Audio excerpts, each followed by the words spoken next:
Hi everyone, welcome you all in Grammar in Detail. I'm Wafa Lango and today we will be discussing about the second part of your sentence that is known as predicate. It is also pronounced predicate or predicate. So the definition of predicate: without subject, rest of the words are called predicate. Example: she is creating problems. In this sentence, she is your subject, and without subject, whether there is one subject or more than one subject, but keep in your mind, without subject, rest of the words what you are going to call predicate. Now in this sentence, if we see first word that is written she, it is your subject, and remaining whatever words coming after that will be called predicate. So without subject, rest of the words are what is creating problems is your predicate.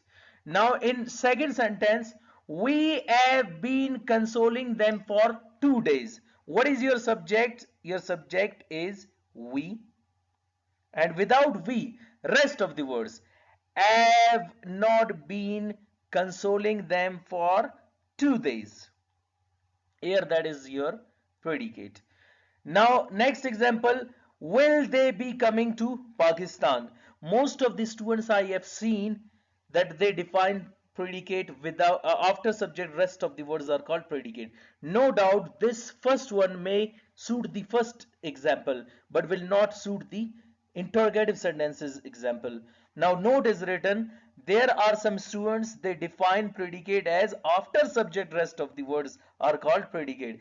This definition may suit the first and second example, but keep in your mind this will not suit the third example. What is third example? That is an interrogative sentence. Suppose I say, will they be coming to Pakistan? Here what is your subject? That is they.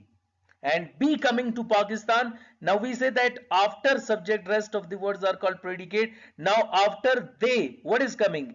Be coming to Pakistan. No doubt these all words are predicate. But what about will then? So keep in your mind the appropriate and the best definition for simple, interrogative, negative, all sentences is what? Without subject, rest of the words are called predicate, not after subject. If we say after subject, so before subject what is coming? Will.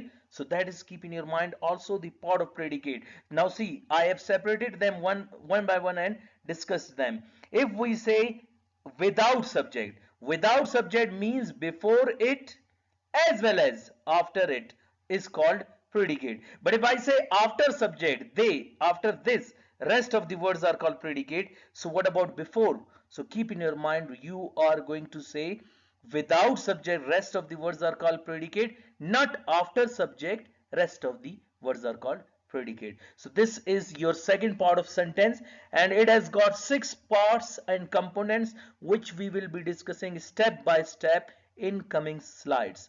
Hope you got the lecture. Wish you best of luck. Keep studying, and please subscribe the channel that whether you are interested in such lectures or not. If you are, so inshallah I'm going to have some more videos for you people and will have grammar easy in an easy way for you people to learn and to get it. See you next time. Wish you best of luck. Allah Hafiz.